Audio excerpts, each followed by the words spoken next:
Les élus, ne passez pas votre chemin. Ce que vous êtes sur le point d'entendre a plus de poids que vous ne le réalisez.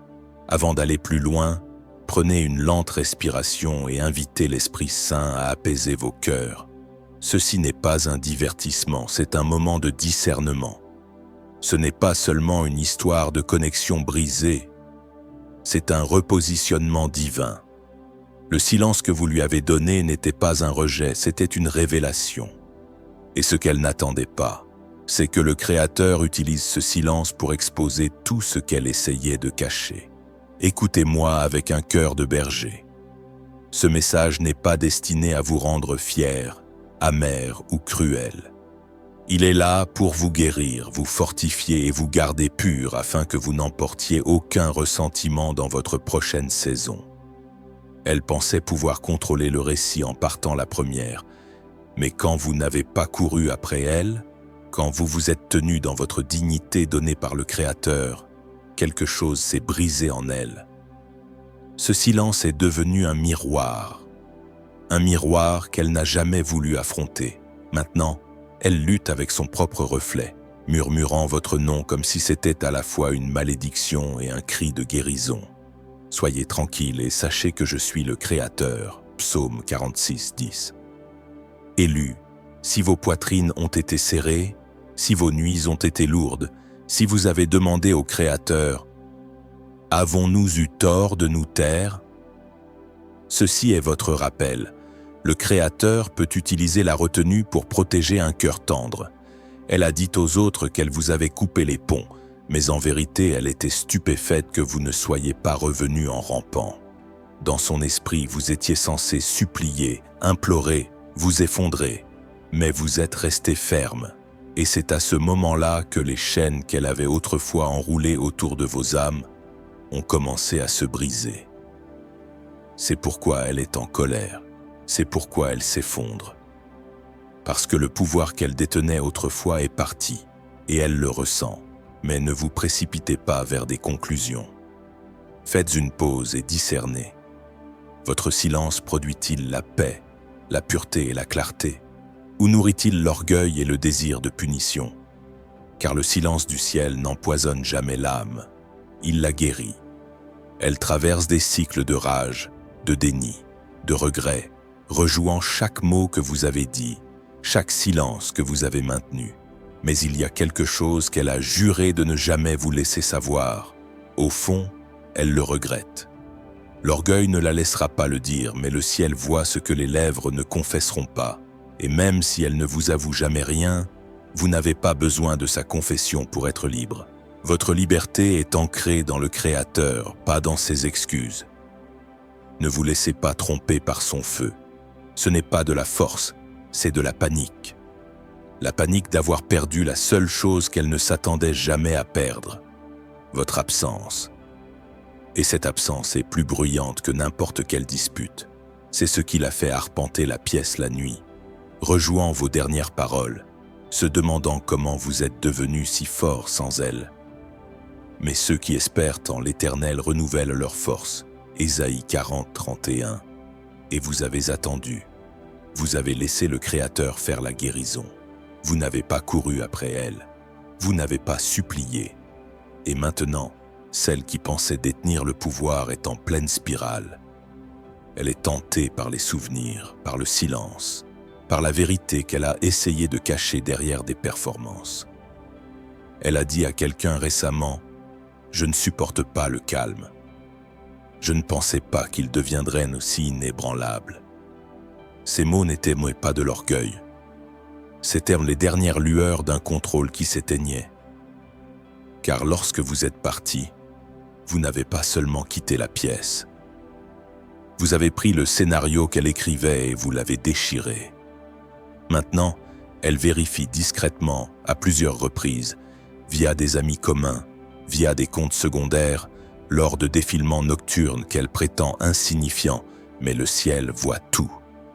Et il n'y a rien de caché qui ne sera révélé, ni rien de secret qui ne sera connu et mis en lumière. Luc 12, 2. Chaque fois qu'elle entend votre nom, c'est comme une allumette qui s'enflamme dans sa poitrine. Parce que vous avez brisé un cycle, et les cycles détestent être brisés. Elle a essayé de vous effacer. Mais la vérité est que votre présence persiste dans la pièce, dans son esprit, dans des conversations où elle agit comme si vous n'aviez aucune importance. Mais tout le monde autour d'elle sait mieux. Vous n'avez jamais été juste quelqu'un. Vous étiez un tournant. Et maintenant que vous êtes parti, son âme est en pleine confusion. Le plus choquant, ce message qu'elle n'a jamais envoyé. Il est toujours dans son téléphone. Des mots destinés à vous. Des mots pleins de regrets, de désirs, de vérités qu'elle n'a pas pu dire quand il le fallait. Elle y parlait de votre manque. Des nuits où le silence était plus lourd que tout ce qu'elle pouvait porter. Elle a écrit sur la façon dont votre nom apparaît encore dans des moments aléatoires, dans une chanson, dans une foule, même dans la voix d'un étranger. Et à chaque fois, sa poitrine se serre. Mais l'orgueil est une puissante prison. Il lui dit de rester silencieuse, d'agir comme si elle n'était pas dérangée, de prétendre que la porte était censée être fermée pour toujours. Et pourtant, derrière cette porte, elle attend. Non pas parce qu'elle est prête à changer, mais parce qu'une partie d'elle croit toujours que vous pourriez revenir. Elle ne sait pas que la porte est déjà scellée par le ciel, car ce silence était ordonné. Cette coupure n'était pas une rébellion, c'était une obéissance. « Sortez du milieu d'eux et séparez-vous », dit le Seigneur, 2 Corinthiens 6, 17. Et lorsque vous avez choisi la paix plutôt que les schémas, lorsque vous avez choisi la clarté plutôt que le chaos, le ciel a soutenu votre décision. C'est pourquoi vous vous sentez plus léger. C'est pourquoi elle se sent perdue. Sa colère n'est pas ce qu'elle semble être. Ce n'est pas du pouvoir. C'est de la panique. Ce n'est pas de la paix. C'est une supplique. Et ce qu'elle craint le plus, c'est que vous soyez déjà entré dans un avenir qui n'exige plus sa présence pour être complet. Elle est en colère, oui, mais pas parce que vous l'avez blessée. Elle est en colère parce qu'elle n'a pas pu vous contrôler. Elle est en colère parce que vous ne vous êtes pas brisé. Elle est en colère parce que le divin en vous s'est tenu plus haut que la tempête en elle. Et maintenant, votre croissance est plus bruyante que son silence. Ce que l'ennemi a voulu faire de mal, le Créateur l'a changé en bien. Genèse 50, 20. Regardez-vous maintenant plus fort, marchant dans la clarté, respirant la paix. Vous n'avez jamais été abandonné. Vous avez été libéré. Et la liberté révèle toujours la vérité chez ceux qui ne voulaient pas que vous l'ayez. Elle a admis, lorsque vous avez coupé la communication, qu'elle a perdu une partie d'elle-même.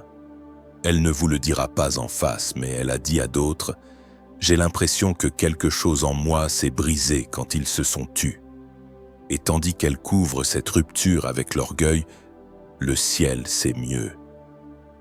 La vérité a déjà été enregistrée dans l'esprit. Elle est en colère contre elle-même, en colère de ne pas avoir tenu bon, en colère d'avoir pensé que vous seriez toujours disponible, en colère d'avoir perdu quelque chose qu'elle pensait posséder. Et chaque jour sans votre voix est un rappel qu'elle a mal calculé votre valeur.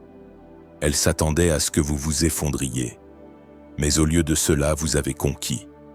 Elle est en colère, non pas à cause de ce que vous avez fait.